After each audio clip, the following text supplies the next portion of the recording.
Friends, मैं Amit Kaushal, Jupiter study abroad consultant Chandigarh से। आज हम बात करेंगे एक डिफरेंट टॉपिक पे, एक डिफरेंट कंट्री पे, और क्यों इस कंट्री के बारे में बात कर रहा हूँ मैं, उसके भी रीजंस है। We are into international education industry for the last many years, और ऐसा पहले कभी नहीं हुआ कि ऑस्ट्रेलिया और कनाडा ने अपने रूल्स जो हैं वो टाइट कर दिए, या एक तरह से it is very difficult to get a visa of Australia, and at the same time Canada बच्चों का इंटरेस्ट जो है वो ख़त्म हो गया because of so many reasons.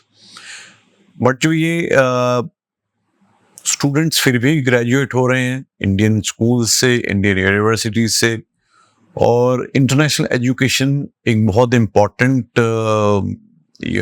Factor है for expanding your horizons, for giving you a unique experience जो शायद हिंदुस्तान में रह के आपको, मैं ये नहीं कहता हूँ कि हिंदुस्तान की एजुकेशन अच्छी नहीं है। We have one of the top universities, IITs और IIMs की अगर मैं बात करूँ, जो कि ग्लोबल स्केल पे भी compete करती हैं। बट उसके अलावा नॉट ओनली एजुकेशन एक अकेला फैक्टर नहीं होता जब हम इंटरनेशनल एजुकेशन की बात करते हैं। उसके अलावा जो उसके साथ वर्क्स हैं, जो बेनिफिट्स हैं, वो बहुत इंपॉर्टेंट हैं, specially to the youth, to the student of India, because हमारे यहाँ पे उतना एक्सपोजर बच्चे को अर्ली एज में नहीं होता, अगर मैं मेजॉरिटी की बात करूँ, जितना कि अदर कंट्रीज के यूथ को, यानी कि वेस्टर्न कंट्रीज के यूथ को होता है। तो हमारा जो स्टूडेंट, हमारा जो बच्चा है, उसके लिए ये एक्सपोजर होना बहुत इंपॉर्टेंट है, क्योंकि जैसे जैसे दुनिया आगे बढ़ रही है, जैसे जैसे टेक्नोलॉजी आ रही है,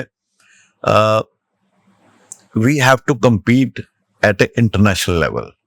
हमें वर्ल्ड लेवल पे compete करना है। अगर हमें वर्ल्ड लेवल पे compete करना है to survive, to get a job, to start a new business, to run existing business, तो हमें इंटरनेशनल एजुकेशन जो है एक बहुत बड़ा बेनिफिट देती है।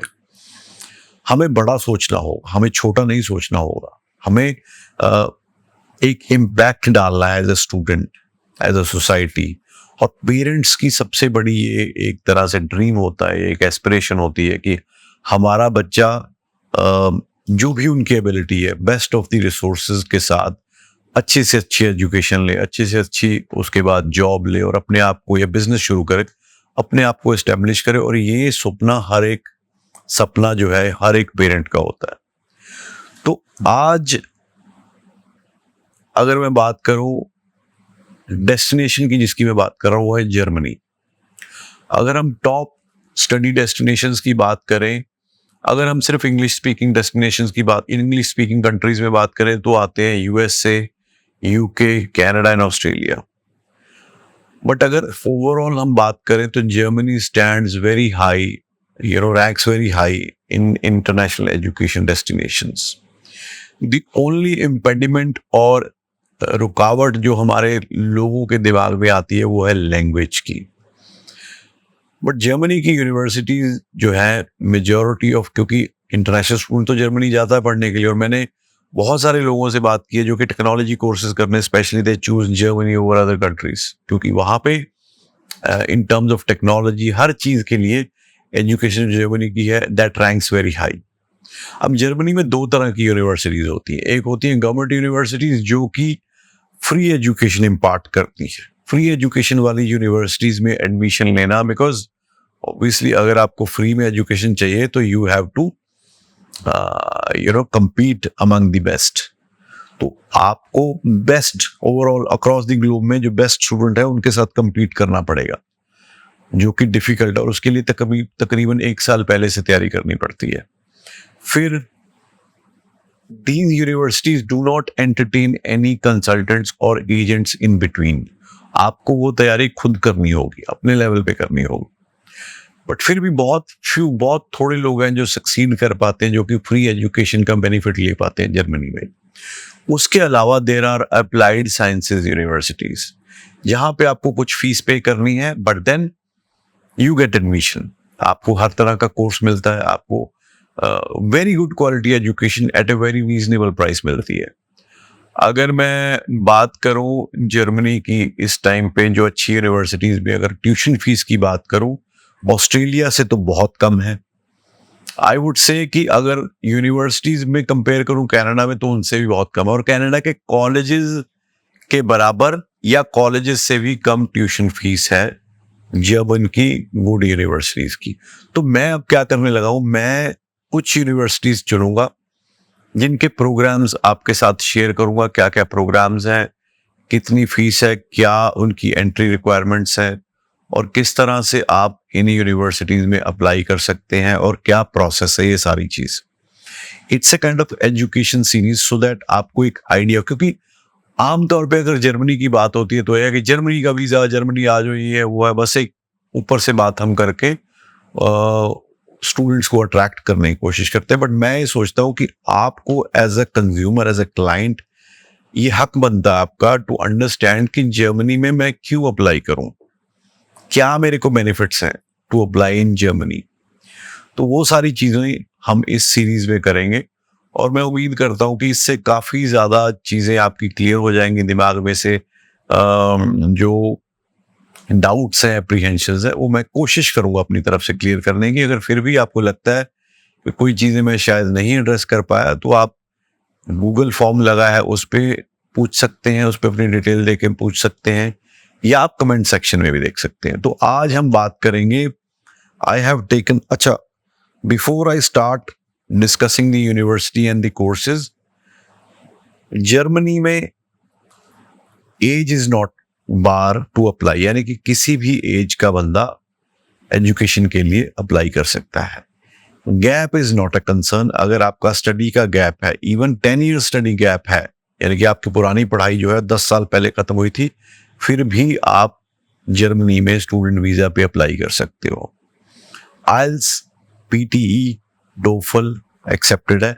PTE 59 overall, not less than 59 मेरे ख्याल, या ये मैं क्लैरिटी आपको दे दूंगा। आइल्स अगर आप अंडर ग्रेजुएट कोर्स करने जा रहे हो तो 6 बैंड चाहिए, अगर आप पोस्ट ग्रेजुएट करने जा रहे हो तो 6.5 बैंड चाहिए।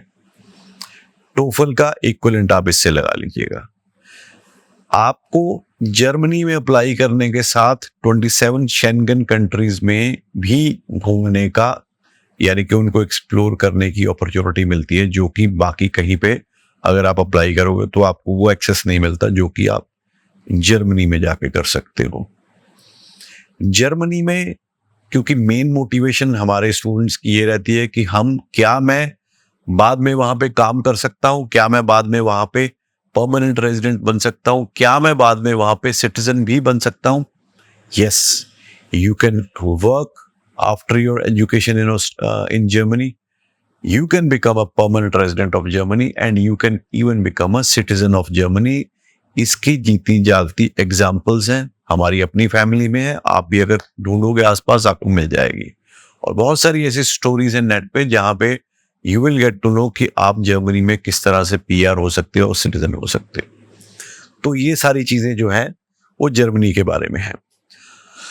अब हम बात करते हैं जर्मनी की। आज मैं एक यूनिवर्सिटी के बारे में बात करूंगा, जो कि है Berlin school of business and innovation, BSBI है। इसका नाम जरूर बिजनेस यूनिवर्सिटी है, but it offers array of courses, यानी कि तकरीबन हर तरह के कोर्सेज ये ऑफर करते हैं, अंडर ग्रेजुएट लेवल पे भी और पोस्ट ग्रेजुएट लेवल पे भी। तो ये जो कैंपस, इनका मेन कैंपस है बर्लिन में है, और भी इनके कैंपसेज हैं। तो आज हम अंडर ग्रेजुएट कोर्सेज की बात करेंगे। मैं आपको कोर्सेज बता दूंगा, you will also see these courses on the screen. तो हम एक प्रोग्राम को लेके उसकी फीस कितनी है, किस तरह से आपकी एप्लीकेशन जाएगी, वो डिस्कस करेंगे। तो अंडर ग्रेजुएट कोर्सेज में अगर मैं बर्लिन कैंपस सेलेक्ट करता हूं, तो जो कोर्सेज आते हैं very unique courses. BSc in psychology, उसके बाद BSc digital marketing and social media, उसके बाद BSc international business and management, BA tourism and hospitality management, BSc honours computer science and digitisation. तो ये अंडर ग्रेजुएट लेवल के programmes हैं जो आप यहाँ पे बर्लिन कैंपस में कर सकते हो। अब इसमें हम एक एग्जांपल लेके चलते हैं। अगर आपने टूरिज्म एंड हॉस्पिटैलिटी का प्रोग्राम करना है तो हम इस पे क्लिक कर लेते हैं रीड मोर पे। ये जो प्रोग्राम है ये 3 साल का प्रोग्राम है। बर्लिन कैंपस में अगर हम देखें 2024 अक्टूबर इनटेक है। इंटरनेशनल स्टूडेंट फीस जो है वहां पे 9925 यूरो है, यानी कि 9,925 यूरो पर ईयर। तो अगर हम इसको कैलकुलेट करते हैं इंडियन रुपीस में तो ये बनती है 8,93,250, यानी कि साल की फीस लेस देन 10 lakhs। ये कनाडा से भी, कनाडा के जो डिप्लोमा कोर्सेज की फीस भी इससे ज्यादा है। ये डिग्री के फर्स्ट ईयर की कोर्स फीस बता रहा हूं। तो इतनी फीस है, 3 साल का आपका प्रोग्राम, और इस पे आपको स्कॉलरशिप भी मिल सकती है डिपेंडिंग अपॉन योर परसेंटेज। तो अगर हम नेट फीस को लेके चलते हैं तो 8,93,250 आपकी इंडियन रुपीस में फीस बनती है। आपको जर्मनी में कोई भी फंड दिखाने की जरूरत नहीं है। आपको क्या करना है, जैसे कनाडा में जीआईसी अकाउंट खुलता है उसी तरह से जर्मनी में एक ब्लॉक्ड अकाउंट खुलता है, जो कि ब्लॉक्ड अकाउंट इसको इसलिए बोलते हैं कि जब तक आप वहां पे नहीं जाओगे तब तक इसको अकाउंट को कोई यूज नहीं कर सकता, और आपको हर महीने इसकी एक इंस्टॉलमेंट मिलेगी सो दैट आप अपने लिविंग एक्सपेंस जो है वहां पे कर सको। ये जो फिक्स अमाउंट है ये है 11,208 यूरोज। 11,208 यूरोज आपने जर्मनी में अपने अकाउंट में जमा करवाने हैं, जो कि 10,08,720 रुपए बनते हैं, और टोटल आपको 19,01,970। तो ये आपकी इन्वेस्टमेंट है 1 साल की।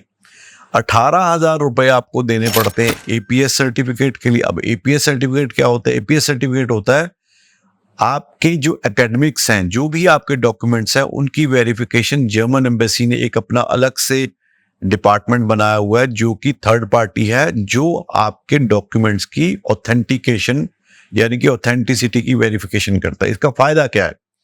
इसका फायदा ये है कि बजाय इसके कि आप अपने डॉक्यूमेंट्स के साथ वीजा सबमिट करो, उसके बाद वो करें असेसमेंट करें, उसमें आप अच्छे जेन्युइन है डॉक्यूमेंट्स, नॉन जेन्युइन है, बाद में उसकी वेरिफिकेशन हो, इसको ये पहले ही कर लेते हैं। और अगर आपके पास एपीएस सर्टिफिकेट आ जाता है तो आपका ये जो पॉइंट है कि डॉक्यूमेंट की वजह से वीजा आएगा नहीं आएगा, ये सारी चीजें जो है वो आपकी निकल जाती हैं। तो chances of your visa are much higher once you receive a APS certificate.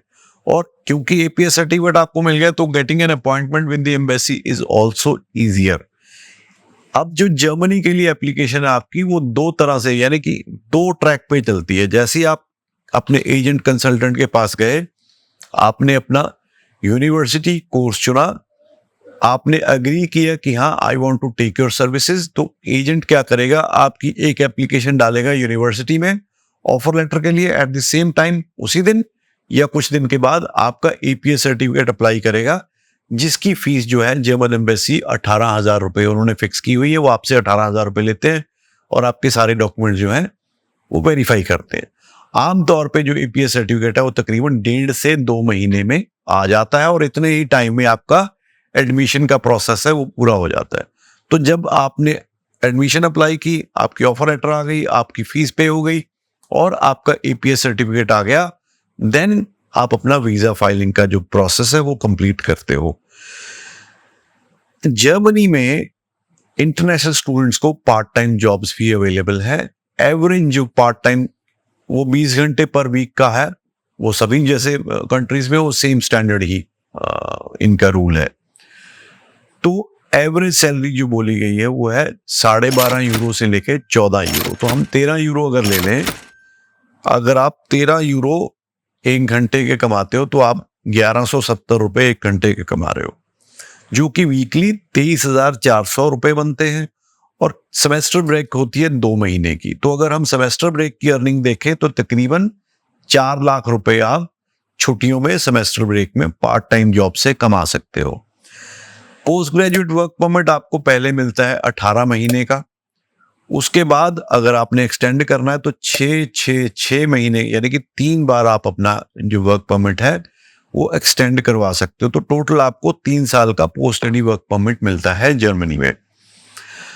अगर आपने कोई प्रोग्राम अपना किया है, ग्रेजुएशन की है या पोस्ट ग्रेजुएशन की है, और आपकी जो सैलरी है वो 41,041 यूरो है, या ये उन प्रोफेशंस में जो कि वहाँ के कुछ चुनिंदा प्रोफेशंस है, जैसे हेल्थ केयर हो गया, कंप्यूटर साइंस टेक्नोलॉजी हो गया, आपका कुछ लिस्ट है वो मैं आपको दे दूंगा। तो उसमें आपको 41,041 अगर आपकी ग्रॉस सैलरी साल की बनती है तो आपको ईयू ब्लू कार्ड इशू कर दिया जाता है। ईयू ब्लू कार्ड का फायदा क्या है कि आप सारे शेंगन कंट्रीज में आप जा सकते हो और काम कर सकते हो। आप अपने जो आपके डिपेंडेंट हैं, फैमिली है, आप उनको भी बुला सकते हो और वो भी ट्रैवल कर सकते हैं। इससे क्या होता है, आपकी परमानेंट रेजिडेंसी जो है वो विद इन 21 मंथ्स आप अचीव कर सकते हो। बट उसके लिए लैंग्वेज का आपको B1 लेवल की लैंग्वेज करना होगा to be able to get a permanent residency. But then by this आपने पढ़ाई पूरी की, आपकी जॉब लग गई, आप ब्लू ईयू कार्ड आपके पास आ गया और विद इन 21 मंथ्स, जो कि 2 साल भी नहीं बनते, you can become a permanent residency and later on you can become a citizen of Germany. और मान लो चलो आपकी अगर 41,000 या 45,300 ही सैलरी ग्रॉस सैलरी नहीं भी है, तो भी आप उसके बाद 3 साल वर्क परमिट पे रह के आप वहां पे जॉब कर सकते हो। और अगर आप B1 लेवल कर लेते हो इन 3 सालों में, you can apply for permanent residency in Germany. क्योंकि जर्मनी की जो यूनिवर्सिटीज हैं they are very particular, they rank very high across the globe. और इस टाइम पे जर्मनी में it's the third largest economy in the world, यानी कि नंबर 1 पे USA है, नंबर 2 पे चाइना है, तीसरे नंबर पे जर्मनी है। आप अगर टेक्नोलॉजी की बात करो तो जर्मनी दिमाग में आता है। आप किसी भी चीज की इंफ्रास्ट्रक्चर की बात करो, आप एडवांसमेंट के, यूरोप का जो नंबर 1 इकोनॉमी है वो जर्मनी है। इस टाइम पे 30% जॉब्स ऐसी हैं जर्मनी में जहां पे उनके पास मैन पावर नहीं है। तो they are inviting students to come study in Germany, work in Germany and then later on you can also stay back in Germany. तो जर्मनी एक बहुत ही अच्छा ऑप्शन है। अभी हमने बात की है जो टूरिज्म एंड हॉस्पिटैलिटी मैनेजमेंट का प्रोग्राम है, 3 साल की डिग्री है, अक्टूबर 2024 का नेक्स्ट इनटेक है, साल की फीस है 9,925 यूरो। और आप अभी अगर अप्लाई करोगे तो आप इस प्रोग्राम के लिए क्वालिफाई कर जाओगे और आप वहां पे ज्वाइन कर जाओगे। इसके बाद इसी यूनिवर्सिटीज में आपको पोस्ट ग्रेजुएट लेवल के प्रोग्राम्स भी हैं। पोस्ट ग्रेजुएट लेवल के प्रोग्राम्स बहुत ज्यादा ऑप्शंस हैं, तो वो भी मैं आपको बता देता हूँ कौन कौन से प्रोग्राम्स हैं, सो दैट ये आपको लिंक दे दिया जाएगा, ये आपको स्क्रीन पे नजर आएगा, जिससे आप देख सकते हैं कि आप इनमें से किस प्रोग्राम में अप्लाई कर सकते हैं। अब जैसे पोस्ट ग्रेजुएट प्रोग्राम्स की मैं बात करूं, global MSc global human resource management है, MSc प्रोजेक्ट मैनेजमेंट है, MA यूजर एक्सपीरियंस डिजाइन है, MA फोटोग्राफी है, MSc इन स्पोर्ट्स मैनेजमेंट है, MA गेम डिजाइन है, MSc आर्टिफिशियल इंटेलिजेंस है, MSc in real estate and asset management है। ये वो प्रोग्राम हैं जो आपको जनरली आप ऑस्ट्रेलिया में या कनाडा में आप करने नहीं जाते, या आपको ऑफरिंग्स नहीं है इस तरह के डिग्री लेवल पे। उसके बाद ग्लोबल MBA है, MSc global logistics and supply chain management है। इसके अलावा अगर हम नेक्स्ट पेज पे जाएं तो MSc इंटरनेशनल हेल्थ मैनेजमेंट है, फाइनेंस एंड इन्वेस्टमेंट्स है, MBA digital marketing, international tourism and hospitality, MA in energy management जिसकी आने वाले टाइम में डिमांड है, इनोवेशन एंड एंटरप्रेन्योरशिप है। उसके बाद hospitality tourism and event management है, ग्लोबल MBA स्ट्रेटेजिक मार्केटिंग। तो कितने ही प्रोग्राम्स हैं जो कि आप वहां पे मास्टर्स लेवल पे जाके कर सकते हो। और मुझे नहीं लगता कि कोई भी जिसने ग्रेजुएशन की हुई है, किसी भी स्ट्रीम में की हुई है, वो यहाँ पे आराम से जाके एडमिशन ले सकता है मास्टर्स में। फाइनेंस एंड इन्वेस्टमेंट है, विजुअल कम्युनिकेशन है, इंजीनियरिंग मैनेजमेंट है, लॉजिस्टिक्स है, इंफॉर्मेशन टेक्नोलॉजी मैनेजमेंट है, डेटा एनालिटिक्स है। तो ये सारे programme, masters in psychological science है। तो ये सारे प्रोग्राम्स जो हैं हर तरह के बैकग्राउंड को केटर करते हैं, चाहे आपने टेक्नोलॉजी में ग्रेजुएशन की है, चाहे साइंस में की है, चाहे कॉमर्स में की है, चाहे आर्ट्स में की है। तो हर तरह का जो स्टूडेंट है वो ये प्रोग्राम करने यहाँ पे जा सकता है। अगर हम इसकी बात करें फीस की, तो मैं फाइनेंस एंड इन्वेस्टमेंट का प्रोग्राम, तो इसमें भी अक्टूबर में इनटेक अवेलेबल है। 13,250 यूरो इसकी फीस है। तो 13,250 यूरो में आप ये प्रोग्राम कर लोगे। अब इसकी हम ये देखेंगे इसकी ड्यूरेशन कितनी है। ये 18 महीने का प्रोग्राम है, यानी कि साल की फीस आपकी बनती है 13,250। मुझे लग रहा है ये पूरे 18 महीने की ही इन्होंने फीस दी हुई है, तो जो कि बहुत ही रीजनेबल है। 1.5 साल में आपने ये प्रोग्राम करना है और 1.5 साल की फीस 13,250 है। जो इनटेक अवेलेबल है वो है अक्टूबर 2024, और इसी तरह से बाकी भी जो पोस्ट ग्रेजुएट डिग्रीज हैं उनकी भी जो ट्यूशन फीस है वो सेम ही है। आप इसको पढ़िए, इसको अंडरस्टैंड करिए, इस वीडियो को ध्यान से देखिए, इसको शेयर भी करिए। और आज की डेट में अगर आप इंटरनेशनल एजुकेशन की बात कर रहे हो तो जर्मनी एक ऐसा डेस्टिनेशन है जो मेरे हिसाब से सेफ है, एडवांस्ड है, आपको स्टे बैक की अपॉर्चुनिटी देता है, इकोनॉमी स्ट्रांग है, your all ticks are covered, housing हर तरह से आपको अकोमोडेशन आराम से मिलती है, बड़ी रीजनेबल अकोमोडेशन है। इट्स नॉट लाइक कनाडा में, तो आज की डेट में अकोमोडेशन रेट्स ही बहुत हाई हैं और पार्ट टाइम जॉब्स की कोई भी दिक्कत नहीं है। तो अगर आप इंटरनेशनल एजुकेशन के बारे में सोच रहे हैं, रिसेंटली पास है या बहुत देर पहले आपने अपनी स्कूलिंग या ग्रेजुएशन छोड़ दी थी, still you qualify to apply for student visa in Germany. और इससे रिलेटेड कोई भी आपको इंक्वायरी है, कोई भी क्वेश्चन है, आप ज़रूर हमसे बात करिए। ये यूनिवर्सिटीज़ हम डायरेक्टली करते हैं। ये BSBI हो गई, जिस्मा इंस्टीट्यूट ऑफ मैनेजमेंट हो गया, और university of Europe applied sciences. ये यूनिवर्सिटीज़ में हर एक बैकग्राउंड के स्टूडेंट के लिए प्रोग्राम्स अवेलेबल हैं and we directly deal with them. कोई भी इन बिटवीन इंटरमीडियरी नहीं है। Direct communication will be with the university and the student, and you are going to get very good services, and this is the right investment, right return on your investment अगर हम study visa की बात करें। और कोई भी funds दिखा रहे हैं, उसके सोर्स करने, उसके बाद गैप नहीं, ये सारी समस्याएं जो हैं इस डेस्टिनेशन में नहीं है। पीस ऑफ माइंड के साथ अपनी प्रोसेस करिए। आपका वीज़ा लगता है, टिकट लीजिए, fly to Germany and start a new life. It's a wonderful, wonderful opportunity, and I hope ये वीडियो के बाद आप ज़रूर एक बार इस ऑप्शन को देखेंगे। और अगर आपको लगता है that yes, you are definitely inclined and interested to study in Germany, then you can talk to us, you can message us, you can email us, and you can even visit us to process your application. Thank you so much.